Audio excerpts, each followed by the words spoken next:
أعوذ بالله من الشيطان الرجيم. بسم الله الرحمن الرحيم.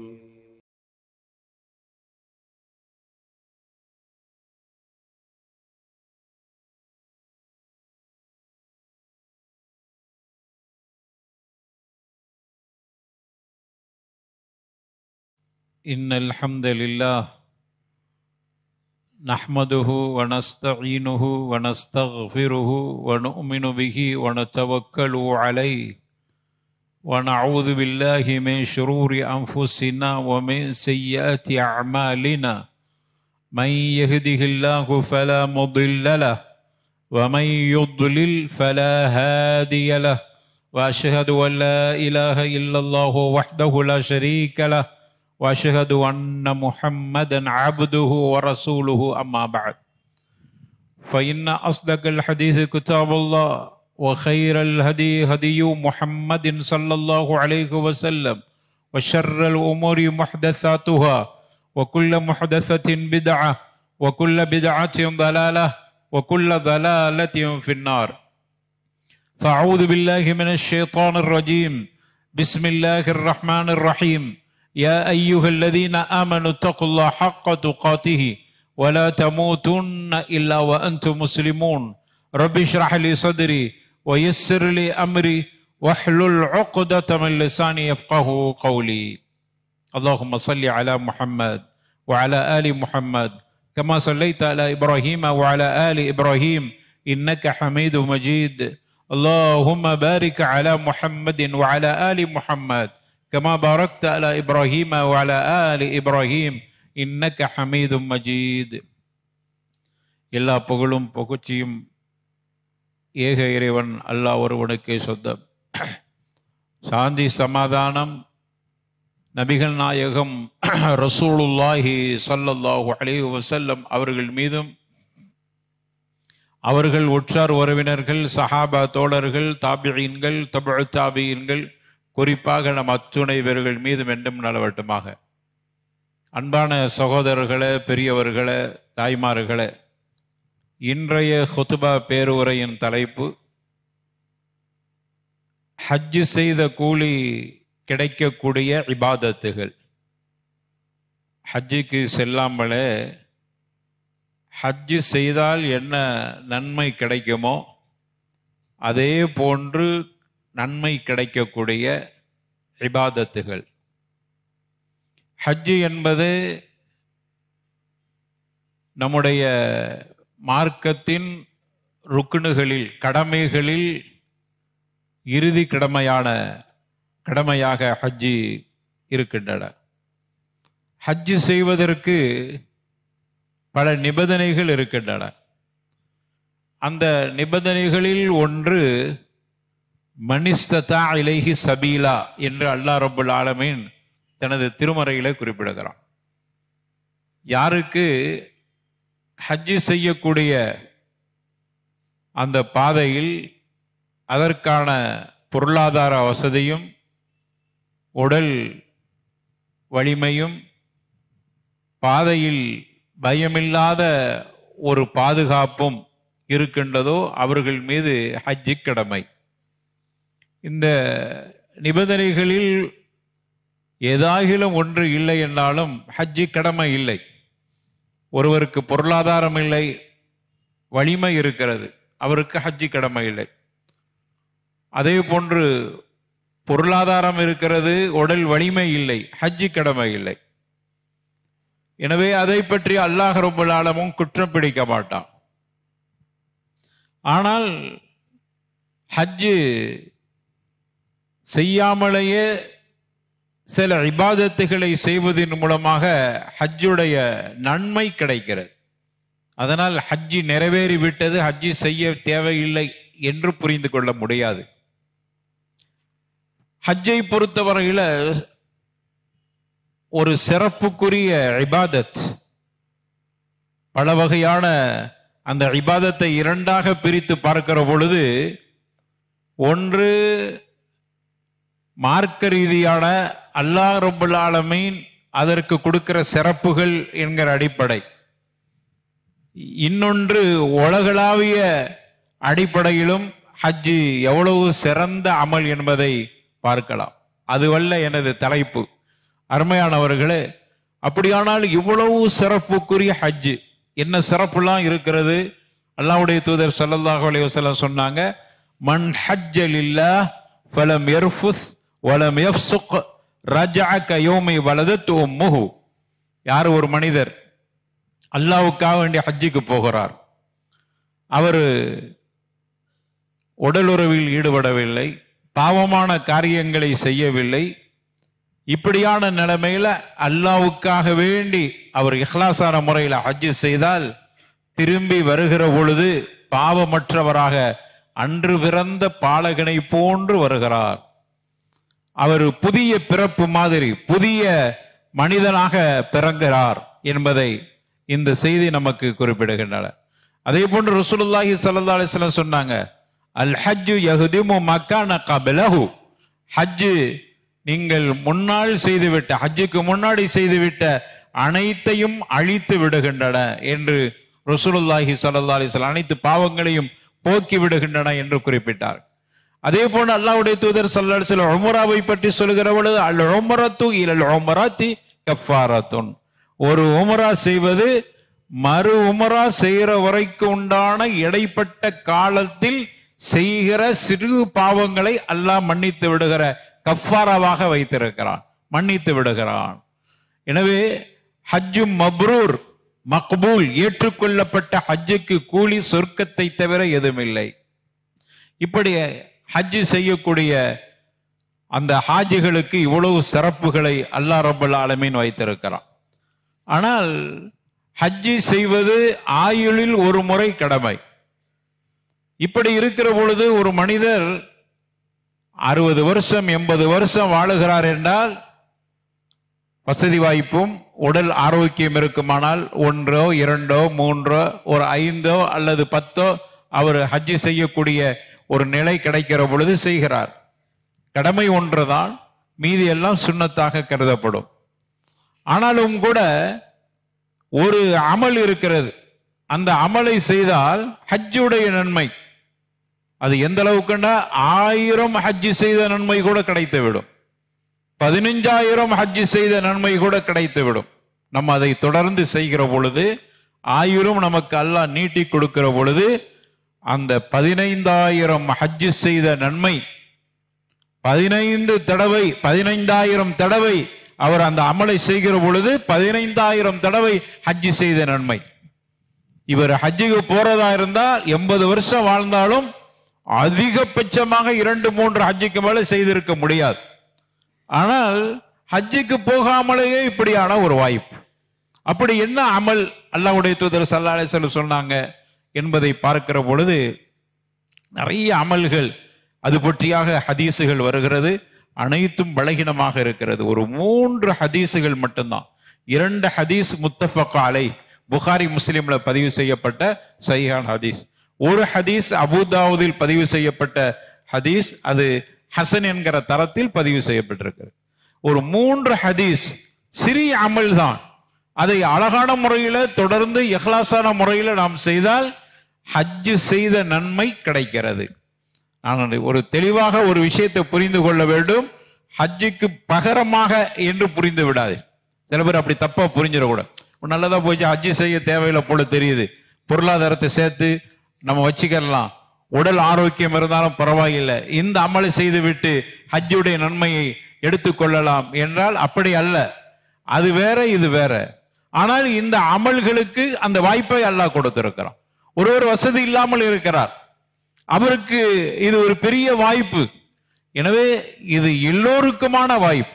ஹஜ்ஜும் செய்கிற வாய்ப்பையும் கொடுத்து இந்த அமலையும் செய்தால் நமக்கு இரட்டிப்பான பன்மடங்கு நன்மைகளை அல்லாஹ் ரப்பல் ஆலமீன் தருகிறான். அதில் முதலாவது ஹதீஸ் அல்லாஹ்வுடைய தூதர் ஸல்லல்லாஹு அலைஹி வஸல்லம் அவர்கள் குறிப்பிட்டார்கள். அப்துல்லாஹ் இப்னு அப்பாஸ் ரலியல்லாஹு அன்ஹுமா வர்தாஹுமா அறிவிக்கிறாங்க. இமாம் புகாரி ரஹ்மத்துல்லாஹி அலைஹி, இமாம் முஸ்லிம் ரஹ்மத்துல்லாஹி அலைஹி அவங்க தங்களுடைய கிரந்தத்தில் பதிவு செஞ்சிருக்கிறாங்க. அல்லாஹ்வுடைய தூதர் ஸல்லல்லாஹு அலைஹி வஸல்லம் ஹஜ்ஜை முடித்து விட்டு வர்றாங்க. லம்மா ரஜஅன் நபி ஸல்லல்லாஹு அலைஹி வஸல்லம் மின் ஹஜ்ஜத்திஹி, தங்களுடைய ஹஜ்ஜை முடித்து விட்டு வர்றாங்க. அப்படி வருகிற பொழுது உம்மு சினானில் அன்சாரியா என்கிற பெண்மணியை சந்திக்கிறார். அன்சாரி குலத்தை சார்ந்த மதீனாவாசியான உம்மு சினான் என்கிற பெண்மணியை பார்க்கிறார். அவங்க கேட்கிறாங்க, மா மனஅக மினல் ஹஜ், மா மனஅக மினல் ஹஜ், நீங்க ஏன் ஹஜ்ஜுக்கு வரவில்லை என்று கேட்கிறார். ரசூலுல்லாஹி ஸல்லல்லாஹு அலைஹி வஸல்லம் ஹஜ்ஜுக்கு புறப்படுற பொழுது சஹாபாக்கள் ஆர்வப்பட்டு கலந்து கொண்டார். அது ஹஜ்ஜத்துல் வதா, நிறைய ரசூலுல்லாஹ்வோட ஹஜ்ஜு செய்கிறோமே என்கிற ஆசையில் நிறைய சஹாபாக்கள். நம்ம பார்க்கிறோம் ஒரு ரிவாயத்தில், அதுவும் குறிப்பாக இப்னு ஹிஷாம் தங்களுடைய வரலாற்றில் பதிவு செஞ்சிருக்கிறாங்க, அரஃபா மைதானத்தில் ரசூலுல்லாஹி ஸல்லல்லாஹு அலைஹி வஸல்லம் அந்த அவங்க ஹுத்பா செய்கிற பொழுது, அரஃபாவுடைய ஹுத்பா செய்து கொண்டிருக்கிற பொழுது கிட்டத்தட்ட 1,40,000 சஹாபாக்கள் அங்கு திரண்டு இருந்தார்கள். அப்படின்னா ஆர்வப்பட்டு சஹாபாக்கள் அந்த ஹஜ் செய்வதற்கு சென்றிருக்கிறாங்க ரசூலுல்லாஹ்வோடு. ஆனா இந்த உம்மு சினான் கலந்து கொள்ளவில்லை.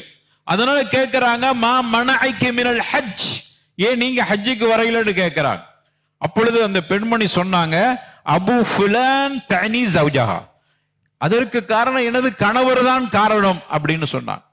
அதற்கு ரசூலுல்லாஹி ஸல்லல்லாஹு அலைஹி வஸல்லம் கேட்கிறாங்க, அவர் என்ன செய்தார் என்று கேட்கிற பொழுது, கான லஹு நாதுஹான், எங்களுக்கு 2 ஒட்டகங்கள் இருக்கின்றன, அதில் 2மே விவசாயத்திற்கு தண்ணீர் பாய்ச்சக்கூடிய ஒட்டகங்கள் 2மே. அதில் ஒரு ஒட்டகத்தை எடுத்துக்கொண்டு அவர் ஹஜ்ஜுக்கு சென்று விட்டார். மீதி இருக்கிறது ஒரு ஒட்டகம். ஒரு ஒட்டகத்தை கொண்டு நாங்கள் இங்கே தண்ணீர் பாய்ச்ச வேண்டி இருக்கிறது. இப்படிப்பட்ட ஒரு நிலையில எப்படி நான் வர முடியும் என்று அந்த பெண்மணி கேட்கிறாங்க. அப்பொழுது ரசூலுல்லாஹி ஸல்லல்லாஹு அலைஹி வஸல்லம் அவர்கள் இந்த பெண்மணியினுடைய ஆர்வம், வர முடியவில்லைங்கிற கவலை, ஆனா சூழ்நிலை அவர்களை தடுத்து விட்டது, அதை கவனத்தில் வைத்து சொன்னாங்க, நீங்க கவலைப்படாதீங்க, உங்களுக்கு ஒரு வாய்ப்பு இருக்கிறது, உங்களுக்கு ஒரு ஹதியா, உங்களுக்கு ஒரு அன்பளிப்பு, உங்களுக்கு ஒரு பஷாரத் நான் சொல்லுகிறேன். என்ன தெரியுமா? ஃபஇன்ன உம்ரத ரமதான் தக்தி ஹஜ்ஜா அவ் ஹஜ்ஜத் மஇ என்று சொன்னார். மஇய ஒரு அருமையான வாய்ப்பு. ரமதான் வருகிற பொழுது நீங்க ரமதான்ல உம்ரா செய்ய செல்லுங்கள். அப்படி செல்லுகிற பொழுது உங்களுக்கு ஹஜ்ஜுடைய நன்மை கிடைக்கிறது, அல்லது என்னோடு ஹஜ்ஜு செய்த பாக்கியம் கிடைக்கிறது என்று ரசூலுல்லாஹி ஸல்லல்லாஹு அலைஹி வஸல்லம் உம்மு சினான் ரலியல்லாஹு அன்ஹா வரலாஹா என்கிற அந்த அன்சாரியா பெண்ணுக்கு அல்லாஹ்வுடைய தூதர் ஸல்லல்லாஹு அலைஹி வஸல்லம் ஹஜ்ஜுடைய பாக்கியம் மட்டுமல்ல, என்னோடு ஹஜ்ஜு செய்த நன்மை உங்களுக்கு வேண்டுமானால் ரமலானில் நீங்கள் உம்ரா செய்யுங்கள், அந்த பாக்கியத்தை பெற்று விடுவீர்கள். இவங்களுக்கு சூழ்நிலை போக முடியவில்லை, வாய்ப்பு இல்லை. ரசூலுல்லாஹி ஸல்லல்லாஹு அலைஹி வஸல்லம் அவருடைய கணவனை போய் ஏன் கூட்டிட்டு போயிருந்து கண்டிக்க முடியாது, வாழ்வாதாரம் சம்பந்தப்பட்ட விஷயம். ஒரு ஒட்டகம், அதில் அவர் மட்டும்தான் பயணமாக முடியும், இன்னொரு ஒட்டகம் தண்ணீர் பாய்ச்ச தேவைப்படுகிறது. எனவே சூழ்நிலையை பார்க்கிறார்கள். பார்த்துவிட்டு கவலையோடு இருக்கிற அந்த பெண்மணிக்கு அல்லாஹ்வுடைய தூதர் ஸல்லல்லாஹு அலைஹி வஸல்லம், என்னோடு ஹஜ்ஜு செய்த பாக்கியர், என் கூட ஹஜ்ஜுக்கு வரையிலன்னு உங்களுக்கு கவலையாக இருக்கிறது, உம்ரா செய்யுங்க, உங்களுக்கு அந்த வாய்ப்பு கிடைத்து விடும் என்று ரசூலுல்லாஹி ஸல்லல்லாஹு அலைஹி வஸல்லம் ரமதானுடைய உம்ராவை சிறப்புப்படுத்தி அந்த உம்ராவை செய்கிற பொழுது என்னோடு ஹஜ்ஜு செய்த பாக்கியம். இது அந்த பெண்மணிக்கு மட்டுமல்ல, நமக்கும் அந்த வாய்ப்பு இருக்கிறது. அல்லாஹ் ரப்பல் ஆலமீன் அந்த வாய்ப்பை நமக்கு நசீபாக்குவானாக. ஆக இது அவர்களுக்கு எல்லா வாய்ப்பும் கிடைத்த பிறகு ஹஜ்ஜுக்கு போகணும். எப்படி புரிந்து விடக்கூடாது என்றால், உம்ராவை நம்ம ரமதான்ல செஞ்சிட்டோம், அதனால ஹஜ்ஜு கடமை இல்லை அப்படின்னு புரிந்து விட. கடமை நீங்காது, கூலி கிடைக்கும், அதற்குண்டான ஜஸாவை அல்லாஹ் கொடுப்பானே தவிர அதுவே போதுமானது என்று எண்ணிவிடக்கூடாது. வாய்ப்பும் வசதியும் அந்த சக்தியும் மனிஷத்தா இலைஹி சபீலா என்கிற அடிப்படையை ஒரு மனிதனுக்கு அந்த விதி வந்து விட்டால் அவர் கண்டிப்பா ஹஜ்ஜு செய்யணும். ஹஜ்ஜு கடமை என்பது நீங்காது, அதே சமயம் அவருக்கு அந்த கூலியை அல்லாஹ் ரப்பல் ஆலமீன் கொடுத்து விடுகிறார். எனவே இப்படியான வாய்ப்பை அல்லாஹ்வுடைய தூதர் ஸல்லல்லாஹு அலைஹி வஸல்லம் கிடைக்கும் என்று சொன்னார்கள். இது புகாரியில சஹீஹாக பதிவு செய்யப்பட்டிருக்கிறது. இரண்டாவது வாய்ப்பு ஹஜ் செய்த வாய்ப்பு. சரி, உம்ராவுக்கு செல்வது என்றாலும் கூட இன்னைக்கு நினைத்தே பார்க்க முடியவில்லை. உம்ராவுக்கு ஒருவர் போகணும்னு நினைச்சாலும் கூட அதற்கும் பெருந்தொகை தேவைப்படுது. எப்படியாவது ஒரு லட்சம் ரூபாய், நான் குறைவாக சொல்கிறேன், 1 லட்சம் ரூபாய் இருந்தாதான் உம்ராக்கே போக முடியும் என்கிற ஒரு நிலைக்கு தள்ளப்பட்டு விட்டது. சரி, அப்படி இல்லாதவங்களுக்கு, அவங்க மதீனால இருந்ததுனால அவங்க வாய்ப்பு லேசாக இருக்கலாம். அப்படியானால் நமக்கு இப்படிப்பட்ட ஒரு நிலையை கூட செய்ய முடியாதவர்களுக்கு என்ன வாய்ப்பு இருக்கிறது? அல்லாஹ்வுடைய தூதர் ஸல்லல்லாஹு அலைஹி வஸல்லம் சொல்றாங்க, அவர்களுக்கு ஒரு வாய்ப்பு இருக்கிறது. அது இரண்டாவதாக அல்லாஹ்வுடைய தூதர் ஸல்லல்லாஹு அலைஹி வஸல்லம் சொல்றாங்க, அபு உமாமா ரலியல்லாஹு அன்ஹு அவங்க அறிவிக்கக்கூடிய செய்தி, மன் ஹரஜ மின் பைத்திஹி முத்ததஹிரன் இலா ஸலாத்தின் மக்தூபா, ஒரு மனிதர் வீட்டுல ஒது செய்து விட்டு பள்ளிவாசலுக்கு கடமையான தொழுகையை தொழுவதற்கு வருகிறார். வீட்டிலே ஒதுச்சு. நிறைய பேருக்கு அந்த ஒது செய்யறதுங்கிறது பள்ளியில வந்துதான் செய்யறது. வீட்டுல செய்யற பழக்கத்தை வைத்துக் கொள்ளுங்கள். அது கிடைக்கிற நன்மையை பாருங்க. நம்ம வீட்டில இருந்து வரும்போது ஒது செஞ்சுட்டு வர்ற பழக்கத்தை, இது அது மட்டுமல்ல, வீட்டில இருந்து வரும்போது ஒது செய்வது இல்லை, எப்பொழுதும் ஒதுவோடு இருக்கிற பழக்கத்தை வைத்துக் கொள்ளுங்க. என்னுடைய தலைப்புக்கு அப்பாற்பட்டு இருந்தாலும் சுட்டி காட்டுவதற்கான ஒரு செய்தியை சொல்கிறேன். பெரும்பகுதி ஜனாசா தொழுகைக்கு நம்ம பார்க்கிறோம். ஜனாசா குளிப்பாட்டிய பிறகு காக்க வைக்க கூடாது. குளிப்பாட்டிய பிறகு, குளிப்பாட்டுறதுக்கு முன்னாடி யாராவது வரணும்னா வைக்கலாம். மக்கள் கூடுவது, கூட்டம் அதிகம் வருவதற்காக வேண்டி தாமதிப்பதில் குற்றம் அல்ல. ஆனால் ஜனாசாவை குளிப்பாட்டிய பிறகு காக்க வைக்க கூடாது. ஆனால் பள்ளிவாசல்ல பார்க்கிறோம், குளிப்பாட்டி ஜனாசாவை தூக்கிட்டு வந்து ஒது செய்வதற்காக வேண்டி காத்து வைக்கப்படுது. நீங்க வர்றீங்க, ஜனாசா தொழுகைக்கு வர்றீங்க, வரும்போது ஒது செஞ்சுட்டு வர வேண்டியதான். இஷா தொழுகைக்கு பிறகுனா ஒது செய்யறதுக்கு ஒரு கூட்டம். முடியாம, ஏழாமை, அவங்களுக்கு உடல் ரீதியான பாதிப்புள்ளவர்கள், அவர்களை நான் குற்றம் சொல்லவில்லை. ஆனா வலிமையாக இருக்கக்கூடிய ஒரு சின்ன அதுல ஒரு பொடுபோக்கு, அதை மாற்றிக்கொள்ளுங்கள். ஜனாசாவை காக்க வைக்காதீங்க. பெரும்பகுதி ஒதுவோடு வருவதற்குண்டான வாய்ப்பு. ஒது செய்யறாங்க, எவ்வளவு நேரம் காக்க வைக்கிறது? இதையும் நான் இங்கு குறிப்பிட கடமைப்பட்டிருக்கேன். அருமையானவர்களே, தலைப்புக்குள்ள வந்தாரா ரசூலுல்லாஹி ஸல்லல்லாஹு அலைஹி வஸல்லம் அவர்கள் சொல்றாங்க, ஒரு மனிதர் தன்னுடைய இல்லத்திலிருந்து வருகிறார், ஒது செய்து விட்டு தொழுகைக்காக வருகிறார். தொழுகைக்காக வேண்டிங்கிற நியத்துல வேற வேலை இருந்தா பரவாயில்ல, அப்படி போகும்போது கடையில ஏதாவது வாங்கிக்கிறாரு, அதையும் வாங்கிட்டு வந்து தொழுதுட்டு அந்த பொருள்லாம் வாங்கிட்டு, நம்ம கிட்ட பழக்கம் இருக்கத்தானே செய்யுது, தொழுதுட்டு வரும்போது வாங்கிட்டு வரேன், வீட்டுல சொல்லுவாங்க ஏதாவது பொருள் தொழுதுட்டு நான் வாங்கி தர்றேன், அல்லது தொழுகை போகும்போது வாங்கிட்டு வர்றேன் என்றெல்லாம் சொல்லுவோம். அது பிரச்சனை இல்லை. அதனால் நியத்துல எந்த பாதிப்பும் வராது. நம்முடைய எண்ணம் தொழுகைக்காக வேண்டி. அது அல்லாம எந்த வேலையை நீங்க செஞ்சாலும், ஹலாலான விஷயமாக இருந்தால், மார்க்கம் அனுமதிக்கப்பட்ட அம்சங்களாக இருந்தால் அதை செய்வதில் குற்றம் இல்லை. அப்ப ரசூலுல்லாஹ் சொல்றாங்க, மன் ஹரஜ மின் பைத்திஹி முத்ததஹிரன், ஒரு மனிதர் வீட்டிலிருந்து ஒது செய்து விட்டு பரதான தொழுகைக்காக வேண்டி பள்ளிக்கு வருகிறார். அவருக்கு என்ன கூலி தெரியுமா? அஜ்ருஹு அஜ்ரில் ஹாஜில் முஹ்ரிம் என்று சொன்னாங்க. இஹ்ராம் கட்டிய ஹாஜிக்கு கிடைக்கிற அதே கூலியை அல்லாஹ் கொடுக்கிறான். ரசூலுல்லாஹி ஸல்லல்லாஹு அலைஹி வஸல்லம் சொல்றாங்க. என்ன பெரிய அமல் செய்யல, வளமையா தொழுகிறது தான். நீ வீட்டிலிருந்தே ஒது செய்து விட, அது இங்க ஒது செஞ்சுட்டு வந்தா கிடைக்காது. வீட்டில இருந்தே ஒது செஞ்சுட்டு வரணும். அதுக்காண்டி கடையில உள்ளவங்க வீட்டுல போய் ஒது அப்படின்னு அர்த்தம் இல்ல.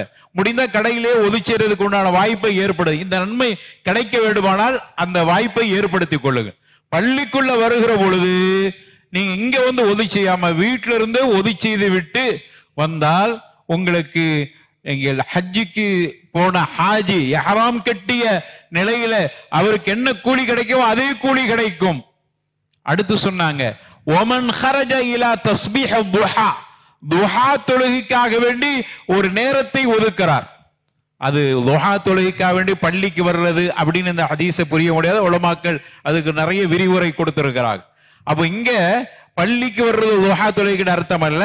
துஹா தொழுகைக்காக வேண்டி ஒரு நேரத்தை ஒதுக்கி அதற்காக வேண்டியே தன்னுடைய அலுவல்களை எல்லாம் ஓரம் கட்டிவிட்டு துஹா தொழுகையில் ஈடுபட்டால் அவருக்கு கூலி உம்ரா செய்த கூலியை அல்லாஹ் கொடுக்கிறான். ரசூலுல்லாஹி ஸல்லல்லாஹு அலைஹி வஸல்லம் சொல்றாங்க.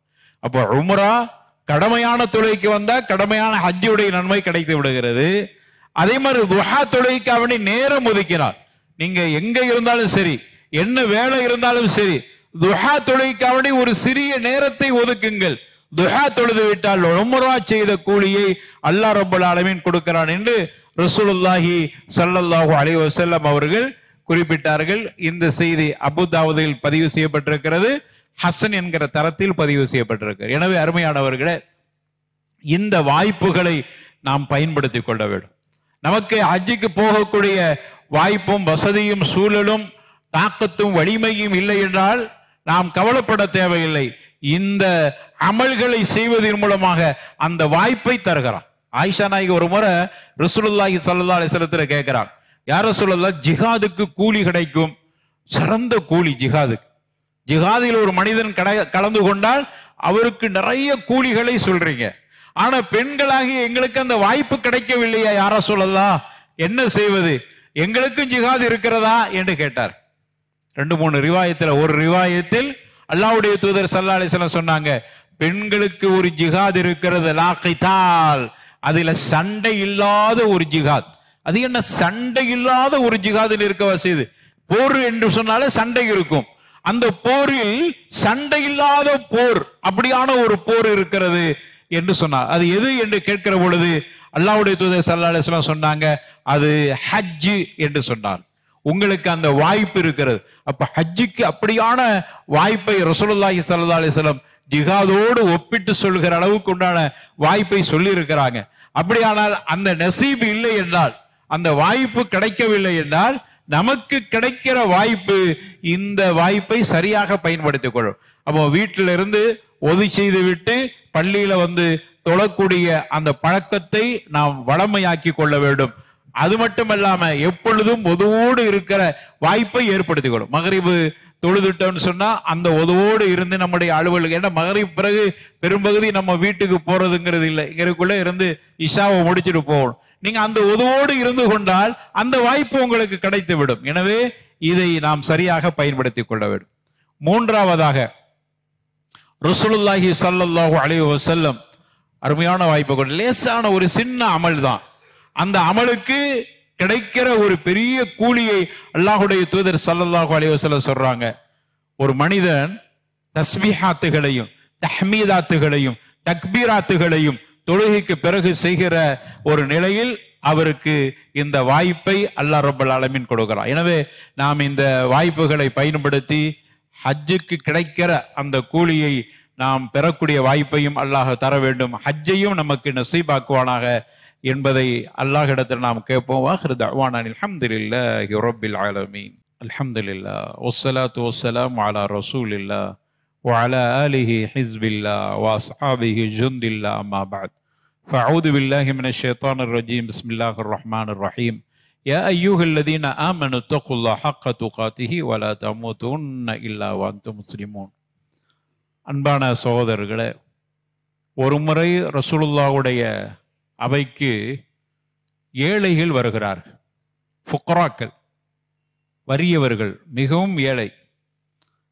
வந்து அல்லாஹ்வுடைய தூதர்கிட்ட சொல்றாங்க, அஹ்லு துசூர், வசதி படைத்தவர்கள், அவர்களை பொறுத்தவரையில பித்தரஜத்தில் உலா வ நஈமில் முகீம், அவர்களுக்கு உயர்வான அந்தஸ்துகளும் நிலையான பாக்கியங்களையும் பெற்றுக்கொள்கிறார். வசதி படைத்தவர்கள் உயர்வான அந்தஸ்தையும் நிலையான பாக்கியத்தையும் பெற்றுக்கொள்கிறார். ஆனால் யுஸல்லூன கமா நுஸல்லி, நாங்க தொழுகிற மாதிரி தான் அவர்களும் தொழுகிறாங்க. வறியவர்கள் சொல்றாங்க, அவர்களுக்கு கிடைக்கிற வாய்ப்பு, ஆனா தொழுகையில நாங்க தொழுகிறோமோ அவங்களும் தொழுகிறாங்க. ஓ யசூமுன கமா நசூமு, நாங்க நோன்பு நோற்பதை போன்று அவர்களும் நோன்பு நோக்கிறாங்க. உலகும் ஃபதுலு மின் அவ்வால், அவர்கள்ட்ட பொருளாதாரம் இருக்கிறதுனால யஹஜ்ஜூன பிஹா வ யஅதமிரூன வ யுஜாஹிதூன வ யதஸத்தகூன, அவர்கள் ஹஜ்ஜுக்கு செல்றாங்க, உம்ரா செய்றாங்க, ஜிஹாதில் ஈடுபடுறாங்க, தான தர்மங்கள் செய்றாங்க. இது எங்களை விட அதிகப்படியானது. காரணம் அவங்கள்ட்ட பொருளாதாரம் இருக்கிறது. எனவே அல்லாஹ்வுடைய தூதரே, இந்த அடிப்படையில் பார்க்கிற பொழுது வறியவராக பிறந்து விட்ட காரணத்தால் எங்களுக்கு அந்த பாக்கியம் இல்லாமல் போய் விடுகிறது என்று கவலையோடு ரசூலுல்லாஹ் இடத்துல அந்த ஃபுகராக்கள் கோரிக்கை வைக்கிற பொழுது அல்லாஹ்வுடைய தூதர் ஸல்லல்லாஹு அலைஹி வஸல்லம் சொன்னாங்க, அலா உஹத்திஸுக்கும் அன் அகத்தும் அத்ரக்தும் மன் சபகக்கும், உங்களுக்கு ஒரு விஷயத்தை கற்றுத்தரட்டுமா? அல்லாஹ்வுடைய தூதர் கேட்கிறார். அதை நீங்கள் சரியாக பற்றி பிடித்துக் கொண்டால் உங்களை விட அமலால் நன்மையால் அந்தஸ்தால் முந்தி சென்றார்களே அவர்களை எட்டி பிடித்து விடலாம், நீங்க செய்ததை போன்று அவர்கள் செய்யாத வரைக்கும். அப்படியான ஒரு அமலை உங்களுக்கு சொல்லட்டுமான்னு கேட்கட்டும். உடனே அந்த வறியவர்கள் சொன்னாங்க, யாரோ சொல்லலாம் அதை சொல்லுங்களேன் என்று கேட்கிற பொழுது அல்லாஹ்வுடைய தூதர் ஸல்லல்லாஹு அலைஹி வஸல்லம் கற்றுக் கொடுத்தார். இதைத்தான் நாம லேசான அமல் தான். ஃபர்தான தொழுகை முடிந்த பிறகு அல்லாஹ்வுடைய தூதர் சொல்றாங்க, ஃபர்தான தொழுகை முடிந்த பிறகு நீங்க 33 தடவை சுப்ஹானல்லாஹ், 33 தடவை அல்ஹம்துலில்லாஹ், 33 34 தடவை அல்லாஹு அக்பர் என்று சொல்லுங்கள். அப்படி சொன்னால் உங்களுக்கு கிடைக்கிற வாய்ப்பு என்ன தெரியுமா? அவர்களுக்கு கிடைத்த மாதிரி ஹஜ் செய்த வாய்ப்பும் சதக்கா செய்த வாய்ப்பு. பாருங்க, வெறும் அவங்க போய் கோரிக்கை வச்சது, இவங்க எல்லாம் அப்படி செய்யறாங்க, எங்களுக்கு அந்த வாய்ப்பு வேணுமே. ஹஜ் செஞ்ச வாய்ப்பு உங்களுக்கு கிடைக்கிறது, ஜிஹாதில் ஈடுபட்ட வாய்ப்பும் கிடைக்கிறது, அது மட்டுமல்ல தர்மம் செஞ்ச வாய்ப்பு உங்களுக்கு கிடைக்கிறது. எவ்வளவு பெரிய வாய்ப்பு! 33 தடவை சுப்ஹானல்லாஹ், அல்ஹம்துலில்லாஹ், அல்லாஹு அக்பர் 34 தொழுகைக்கு பிறகு, ஃபர்தான தொழுகைக்கு பிறகு இப்படி செய்தால் உங்களுக்கு இந்த வாய்ப்பு கிடைக்கும். ஹஜ்ஜுக்கு சென்ற வாய்ப்பும் அதுல கிடைத்து விடும் என்பதை ரசூலுல்லாஹி ஸல்லல்லாஹு அலைஹி வஸல்லம் குறிப்பிட்டார். இது அறிவிக்கக்கூடிய அபூ சாலிஹ் இமாம் முஸ்லிம் ரஹ்மத்துல்லாஹி அலைஹி அவங்க அபூ சாலிஹ் ரஹ்மத்துல்லாஹி அலைஹியுடைய செய்தியை சேர்த்து பதிவு செய்றாங்க. இந்த காரியத்தை இவங்க இந்த வறியவர்கள் ஒளிச்சு செஞ்சிட்டு இருக்கிறாங்க.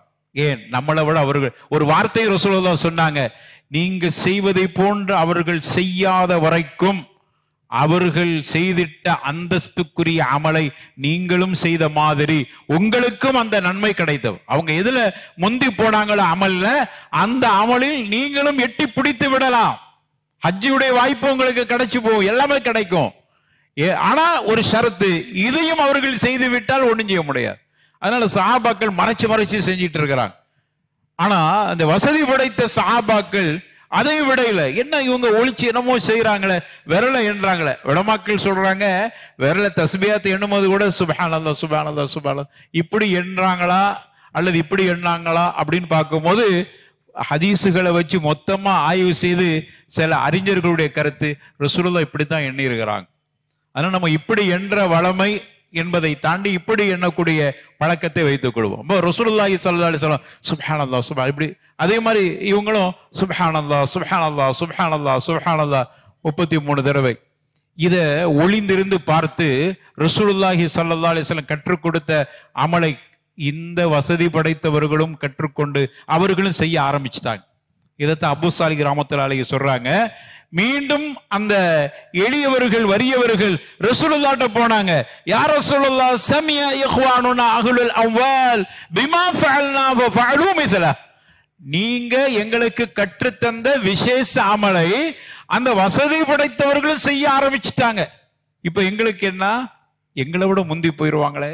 அவங்களுக்கு ஹஜ்ஜுடைய வாய்ப்பும் கிடைக்கிறது, எங்களுக்கு அந்த வாய்ப்பு கிடைக்கல, பொருளாதாரம் இல்லாதனால. தர்மம் செய்யற வாய்ப்பு எங்களுக்கு கிடைக்கல, பொருளாதாரம் இல்லாததுனால. இப்போ அவர்களுக்கு அந்த வாய்ப்புக்கு பகரமாகத்தான் எங்களுக்கு இதை கற்றுத்தந்தீங்க, இப்ப இதையும் அவர்கள் செய்து விட்டார்கள். ரசூலுல்லாஹ் சொன்னாங்க, ذَلِكَ فَضْلُ اللَّهِ يُؤْتِيهِ مَن يَشَاءُ, அல்லாஹ் நாடியவர்களுக்கு அவனுடைய ஃபதுலை, அவனுடைய சிறப்பை அவன் வழங்குகிறான், அதை என்னால தடுக்க முடியாதுன்னு சொல்லிட்டான். எனவே அருமையானவர்களே, சின்ன அமல் தஸ்பீஹாத் நம்மள நிறைய பேரு ஃபர்தான தொழுகை முடிஞ்ச உடனே அவசரமா எந்திரிச்சு சுன்னத்து தொழுகை, அல்லது ஃபர்தான தொழுகை முடிஞ்ச உடனே பேசுறது பக்கத்துல உள்ளவங்ககிட்ட, அல்லது ஃபர்தான தொழுகை முடிஞ்ச உடனே மொபைல நோண்டுறது. எவ்வளவு பெரிய அமலை நாம விட்டுட்டு சுப்ஹானல்லாஹ் சுப்ஹானல்லாஹ் சுப்ஹான் 33 தடவை சொல்வதால் நமக்கு எவ்வளவு பெரிய வாய்ப்பு கிடைக்கிறது. நழுக விட்டுறாதீங்க, அதுல இந்த வாய்ப்பும் கிடைக்க, ஹஜ்ஜுடைய வாய்ப்பும் சேர்த்து கிடைத்து விடுகிறது. எனவே அந்த வாய்ப்பை சரியா பயன்படுத்துங்க. ஃபர்தான தொழுகை முடிஞ்சிருச்சா, தஸ்பீஹாத்துல கவனம் எடுத்துக்கொள்ளுங்கள், அது ரொம்ப முக்கியமான. எந்திரிச்சு சுன்னத்து கூட இன்னும் நிறைய உலமாக்கள் ஹதீஸின் அடிப்படையில் ரசூலுல்லாஹி ஸல்லல்லாஹு அலைஹி வஸல்லம் சொன்னாங்க, ஃபர்தான தொழுகைக்கும் சுன்னத்தான தொழுகைக்கும் மத்தியில ஒரு வித்தியாசம் வேணுமா, ஒரு ஃபஸ்ல், ஒரு தஃப்சீல் வேண்டும். அப்படியே அங்கேயே நின்று தொழக்கூடாது. அவ நிறைய பேர் ஃபர்தை முடிச்சுட்டு அங்கேயே நின்று தொழுவாங்க. ஒரு கால் அங்கேயே நின்று நீங்க தொழுவதாக இருந்தால் பிகலாம், ஏதாவது வார்த்தை பேசுங்கள். அதைத்தான் சொல்றாங்க, நீங்க ஃபர்தான தொழுகையை முடிச்சிட்டு இந்த தஸ்பீஹாத்துகள் செய்து விட்டாலே அதே இடத்துல நீங்க மீண்டும் தொழுகலாம் சொன்ன. அப்ப அதே இடத்திலிருந்து மீண்டும் தொழுகையை முடிச்ச உடனே தொழக்கூடாது. அதே இடத்திலிருந்து மீண்டும் சுன்னத்து தொழ வேண்டுமானால் இந்த தஸ்பீஹாத்துகளை செய்து விட்டால் அதே இடத்துல நின்று தொழுதுகலாம். அதான் வித்தியாசம். ஏன்னா வித்தியாசம் காட்டுங்கள் என்று ரசூலுல்லாஹ் சொல்லி இருக்கிறாங்க. ஃபர்துக்கும் ராத்திபத்தான சுன்னத்துக்கு மத்தியில வித்தியாசம் வேண்டும். அதில் இடம் மாறி இருப்பது அல்லது அதே இடத்தில் தொழுவதாக இருந்தால் தஸ்பீஹாத்தில் ஈடுபடும். குறைஞ்சபட்சம் ஏதாவது ஒரு வார்த்தை பேசினாலும் போதுமானது. அப்ப அதையும் கவனத்தில் வை. இமாமை பொறுத்தவரையில முஸல்லால ஃபர்தை தொழ வச்சுட்டு அதே இடத்துல நின்று சுன்னத்து தொழக்கூடாது. அவரு வேற எங்கேயா வந்தா தொழும். நிறைய பார்க்கலாம் பள்ளிகள்ல முஸல்லால நின்று சுன்னத்தை தொழுதுக்குருவார். அப்படி தொழக்கூடாது. அவர் இடம் மாறி கொள்ள வேண்டும். நம்மளை பொறுத்தவரையில, மாமூம்களை பொறுத்தவரையில இடம் மாற தேவையில்லை. தஸ்பீஹாத்துகள் செய்து விட்டால் அவசர அவசரம் அங்கேயே ஃபர்தை முடிச்சுட்டு அப்படியே எந்திரிச்சு ராத்திபத்தான சுன்னத்தான தொழுகையை தொழுவது தடை விதிக்கப்பட்டிருக்கிறது. அப்ப அதிலிருந்து நம்ம பாதுகாத்துக் கொள்வதற்கும் இந்த தஸ்பீஹாத்துகள் பயனுள்ளதாக இருக்கிறது. அதை தாண்டி தஸ்பீஹாத்துகளுக்கு இவ்வளவு நன்மை இருக்கிறது. எனவே அருமையானவர்களே, இந்த லேசான அமல்களை செய்வதன் மூலமாக இந்த 3 ஹதீஸ் தான் நம்ம பார்த்த வரைக்கும் சஹீஹான ஹதீஸுகளாக பார்க்க முடிகிறது. அது போக நிறைய இதே மாதிரியான ஹஜ்ஜுக்குடைய பாக்கியம் கிடைக்கிற அமல்கள் ஏராளமான செய்திகள் சொல்லப்பட்டிருக்கிறது. பெரும்பகுதி லைஃபான செய்திகளாகவும் இட்டுக்கட்டப்பட்ட செய்தியாகவும் இருக்கு. எனவே யாருக்கெல்லாம் அல்லாஹ் வசதி வாய்ப்பை கொடுத்திருக்கிறானோ அவர்கள் கண்டிப்பாக அந்த வலிமை, அந்த தாக்கத்து இருக்கக்கூடியவங்க ஹஜ்ஜுக்கு கண்டிப்பாக செல்ல வேண்டும். அது கடமை. அது போக இந்த அமல்களை அவர்கள் செய்கிற பொழுது அவர்களுக்கு ஹஜ்ஜுடைய வாய்ப்பை ரப்புல் ஆலமீன் அவனுடைய கருணையால் கொடுக்கிறான். அதையும் நாம் சரியாக பயன்படுத்திக் கொள்வோம். அல்லாஹ் ரப்புல் ஆலமீன் நம்ம அமல்களை அங்கீகரித்து நாம் அனைவர்களும் ஹஜ்ஜு செய்யக்கூடிய வாய்ப்பை நாம் அனைவர்களுக்கு நசீபாக்குவானாக. ஹஜ்ஜுக்கு சென்றிருக்கக்கூடியவர்களுக்கு அல்லாஹ் பாதுகாப்பான இபாதத்து செய்யக்கூடிய வாய்ப்பை கொடுத்து அவர்கள் ஹஜ்ஜுக்கு சென்று திரும்பி வருகிற பொழுது அன்று பிறந்த பாலகனை போன்று அத்துணை ஹாஜிகளும் திரும்பி வரக்கூடிய வாய்ப்பை ரப்புல் ஆலமீன் வழங்க வேண்டும் என்று நாம் துஆ செய்து கொள்வோம். வாஹிரு தஅவானா அல்ஹம்துலில்லாஹி ரப்பில் ஆலமீன் வலதிக்ருல்லாஹி அக்பர் வல்லாஹு யஅலமு மா தஸ்னஊன்.